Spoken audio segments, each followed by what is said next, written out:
Quels sont les troubles urinaires dans la sclérose en plaques? Et pourquoi vous parlez des troubles urinaires dans la sclérose en plaques? En fait, quand on souffre de sclérose en plaques, la majorité des personnes qui sont atteintes de cette maladie vont vivre un jour un épisode de troubles urinaires, soit lors d'une poussée, soit de manière chronique. On a finalement 2 types de troubles urinaires dans la sclérose en plaques et à ceci, on peut ajouter le problème d'infection urinaire que, même des personnes n'ayant pas de maladie chronique peuvent rencontrer, surtout quand on est une femme. Parce que de manière anatomique, on est plus sujette que l'homme à faire des cystites. Alors, d'abord, avant de parler des cystites, donc je vais faire une liste. Je vais vous nommer les troubles que l'on peut avoir au niveau urinaire. En fait, ce qu'il faut comprendre, c'est du fait du dysfonctionnement de l'influx nerveux qui est causé par la démyélinisation au niveau soit du cerveau, soit de la moelle épinière. En l'occurrence, je pense que ce serait plutôt, je sais pas, je pense que c'est plutôt une atteinte au niveau du cerveau quand même, qui pose des problèmes urinaires. Je pose plein de questions, je sais pas. En tout cas, ce que je sais, c'est que la maladie, la pathologie de cette sclérose en plaques peut provoquer des infections urinaires. Soit des impériosités, c'est-à-dire que l'on ne peut plus se retenir avant d'aller aux toilettes, on s'est fait pipi dessus. Ça me rappelle une vidéo que j'avais faite au tout début en 2008, je crois, ouais. Ou bien on a, à l'inverse, des difficultés à vider sa vessie. On peut rencontrer les deux au cours de la sclérose en plaques. Moi, en période où j'étais en poussée, j'avais souvent des impériosités et qui donc provoquaient de l'incontinence urinaire. L'incontinence, c'est... En fait, l'impériosité, c'est quand on ressent l'envie d'uriner, et c'est trop tard, on ne peut pas se retenir. L'incontinence, c'est d'avoir des pertes urinaires. Alors, c'est vraiment à prendre en compte parce que on peut déjà quelque part avoir honte de se faire pipi dessus, c'est pas facile à vivre, et que ça va pouvoir, pour certaines personnes, nous conduire à éviter de sortir parce que on sait que d'une minute à l'autre, on peut se faire pipi dessus, ou bien vite, vite, faut que j'aille aux toilettes, c'est trop tard. Et quand on sort, au tout début, quand on sait pas, on n'a rien mis en place, parce qu'avec le temps, on met en place des choses, eh bien, on pense qu'à une seule chose, c'est il faut que je pense déjà quelque part à trouver des toilettes proches. Donc la première chose qu'on me demande, c'est: «Les toilettes, elles sont où?» Alors après, avec le temps, on sait à peu près, ça va être toutes les 1 heure et demie, il faut que j'aille aux toilettes. Avant de bouger, je me dis: «S'il faut que j'aille aux toilettes?» Voilà. Et moi, la première fois que j'ai connu des troubles urinaires liés à la sclérose en plaques, c'était en 2005, en sachant qu'en 2007, j'ai été diagnostiquée. Donc en 2005, je ne savais pas ce que j'avais. En fait, je me rendais compte que j'allais aux toilettes et quand j'en ressortais, tout de suite après, j'avais à nouveau envie de faire pipi. Donc au tout début, c'était des impériosités et donc une envie subite, très, très rapide. Oui. Il y a un décalage entre le moment où on ressent l'envie et le moment où on doit faire pipi. Et puis, l'incontinence. J'ai plusieurs fois rebaptisé la voiture. Je me souviens parce que au début, c'était très... La première fois que ça m'est arrivé, j'étais toute seule. Et quand c'était un jour où j'avais récupéré ma voiture dans un parking souterrain, je rentrais de chez le psy et toute la journée, j'ai envie de faire pipi. Et au moment où j'ai dit en moi-même, j'ai envie de faire pipi, c'est trop tard, je me suis fait pipi dessus. Je suis rentrée à la maison, j'ai dit à ma mère, je sais pas ce qui s'est passé, je me suis fait pipi dessus, voilà. À l'époque, on n'a pas su. Je suis allée voir mon médecin généraliste qui m'avait fait passer une SCBU, rien. Et je n'en ai pas reparlé. Du coup, j'ai vite pris, bah, je me suis débrouillée toute seule. C'est-à-dire qu'en fait, j'avais compris qu'en m'appuyant sur la vessie, j'arrivais à la vider mieux. Et donc, ce qui me permettait de ressortir des toilettes après avoir fait pipi, sans avoir à nouveau envie d'y aller tout de suite après, quoi. Et puis, quand on a su que j'avais la sclérose en plaques, donc on a compris que c'était un épisode d'impériosité. Et là, j'ai su que quand je sortais et que j'allais avoir du mal à trouver des toilettes en proximité, ou bien que j'étais en période d'impériosité urinaire, notamment quand j'étais en poussée, je mettais une protection. Et des fois, ça m'arrivait, même chez moi, bah, dès que j'avais envie de faire pipi, c'est trop tard. C'est pas la peine que j'aille aux toilettes, j'avais déjà fait souvent. Après, j'allais aux toilettes pour changer la serviette, quoi. Voilà, et puis après avoir été traitée donc de mon état inflammatoire, parce que donc j'avais une inflammation de la myéline. Au tout début, j'étais dans la phase transitoire où j'avais encore des poussées. J'étais en train de passer en progressive. Après, quand c'est devenu chronique, c'était plutôt du mal à vider ma vessie. Et mon neurologue m'avait fait aller voir un urologue qui m'a fait passer une échographie. Et là, on n'a pas vu, j'avais pas de rétention urinaire. Non. Pour l'instant, je touche du bois, j'arrive à vider ma vessie. Alors, manuellement, hein, en fait, je m'appuie au niveau de l'abdomen, donc à travers le ventre, enfin, je presse sur la vessie. Et j'arrive à vider la vessie. Et donc à l'époque où j'ai fait l'échographie, on a parlé d'une vessie de lutte. En fait, vessie de lutte, c'est la vessie hyperactive qui, du fait de la maladie, va être très active et comme on a de la spasticité au niveau d'un muscle des bras ou de la jambe, et bien là aussi c'est un muscle, la vessie, finalement, et les sphincters vont plus être très fonctionnels.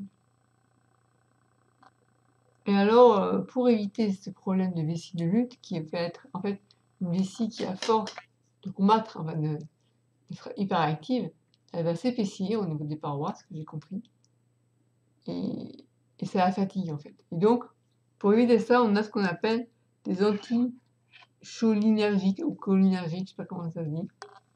Ça permet de réduire les spasmes de la vessie, et donc ça aide entre autres à réduire l'incontinence urinaire, mais aussi à réduire le problème pour vider la vessie, ça aide en fait à détendre le sphincter, quoi.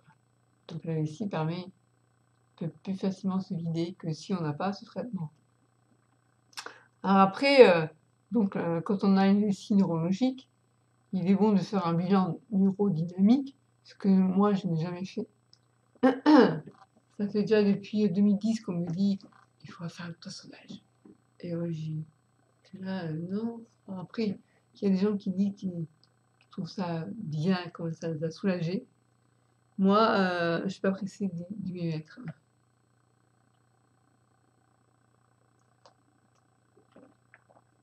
Et je touche du bois. Pour l'instant, ça marche comme ça.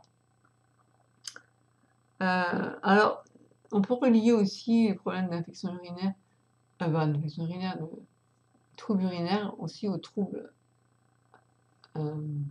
pour exonérer au niveau anal en fait, parce que finalement ça part du même principe, c'est une terre qui fonctionne plus très bien.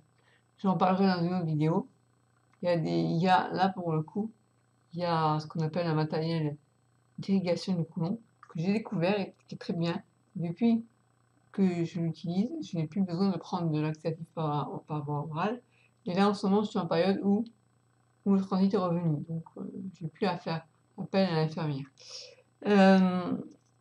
Alors, qu'est-ce que je voulais vous dire à part ça, par rapport à la vessie neurologique? Bon, alors là, il y en a qui disent d'aller voir un neurologue, un spécialiste. Donc, le spécialiste d'abord, c'est le neurologue. Alors, finalement,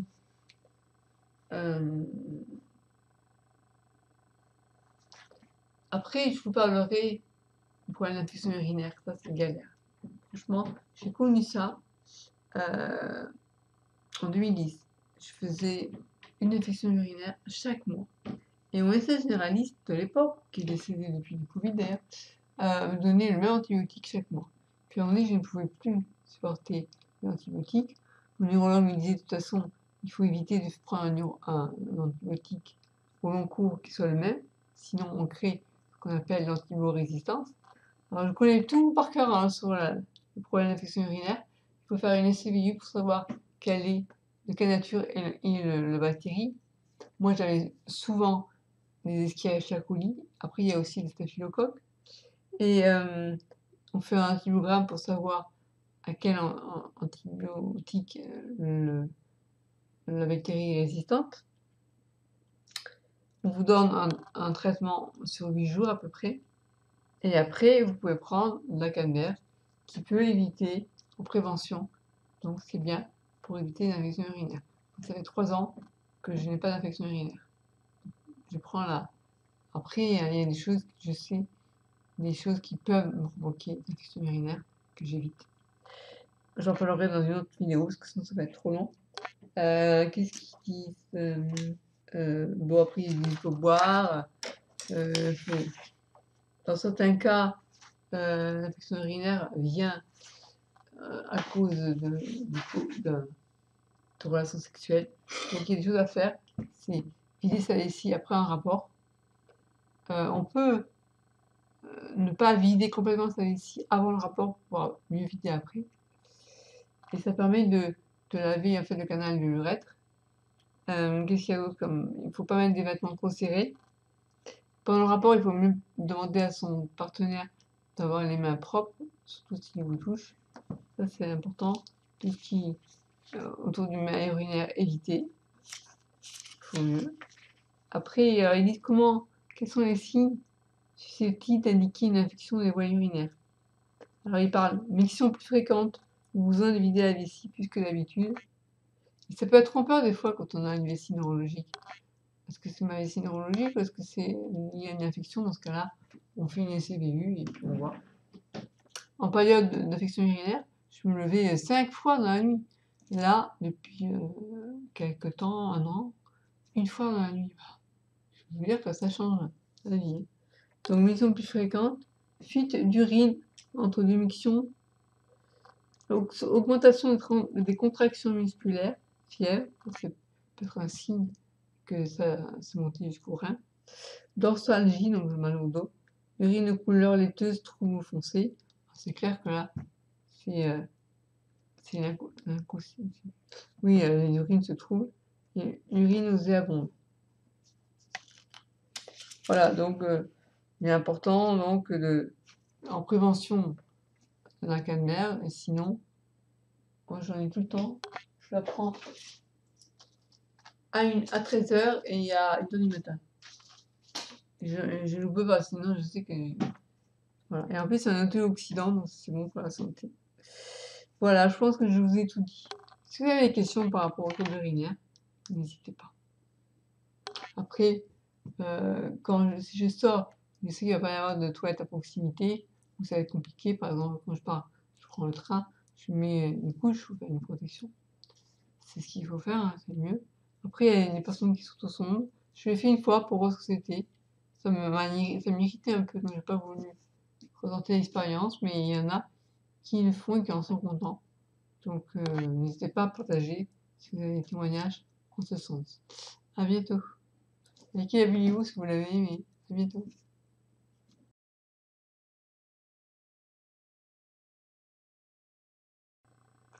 Dans cette vidéo, je voudrais vous parler des troubles urinaires. Alors, les troubles urinaires dans la sclérose en plaques, eh bien déjà, on peut avoir un trouble urinaire classiques qui sont, qui alors je reprends, mais ça m'énerve, putain, ces fourmis, je vais les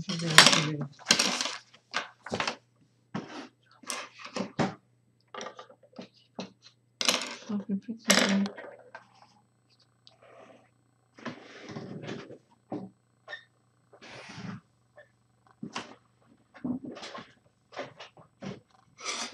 J'en peux plus. Arrêtez de me faire chier. Ouais, d'accord.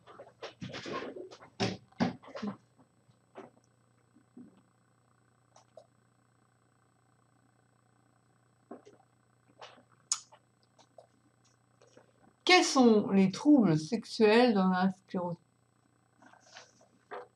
N'importe quoi. Je voulais parler des troubles urinaires. Il était embêté par ces fourmis, du coup, je dis n'importe quoi. Bon, bref, je crois qu'il est temps que j'aille manger. Et comme je me suis pomponnée pour la circonstance, je vais pas descendre tout de suite manger. D'abord, je vais vous faire la vidéo. Non, mais... Oh, après, je vais faire une belle aquarelle. Un nuage, des nuages. Un ciel bleu. Mais après, il n'y a plus le beau temps. Bref. Alors,